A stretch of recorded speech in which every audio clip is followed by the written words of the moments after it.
दादू भरसा police मुबैना मुकाबले में ॿिनि सोटनि खे हाफ फ्राई करे छॾियो। वाक़े ख़िलाफ़ संदन वारिस सरापा एहतजाज बणिजी विया। मुज़ाहिरीन ऐं पुलिस अहलकारनि विच में चक्रियूं पिणु थियो। पुलिस मुबैना मुकाबले में ॿिनि सोटनि ज़ाहिद ऐं अहसान लुंड खे हाफ फ्राई कयो, जंहिं बाद दादू अस्पताल जी एमरजेंसी वार्ड में दाख़िल कयो वियो। पुलिस मूजिब 4 हथियारबंद इंडस हाईवे ते ॾोह जे इरादे सां बीठल हुआ, जिन सां मुक़ाबिलो थियो।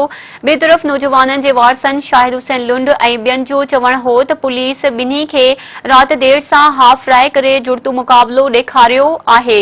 एसएचओ ख़ुदाबाद असांजे नौजवान खे बिना जवाज़ गिरफ़्तार कयो ऐं गरी रिश्वत तलब कई, जेका न ॾियण तां ॿिन्ही नौजवान खे टंगुनि में गोलियूं हयूं आहिनि।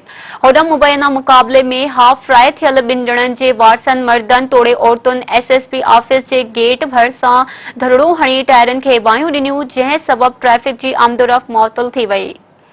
जॾहिं त मुज़ाहिरीन ऐं पुलिस अहलकारनि विच में चक्रियूं पिणु थियूं, जंहिं दौरान हिक ॿिए जे हथे पइजी विया।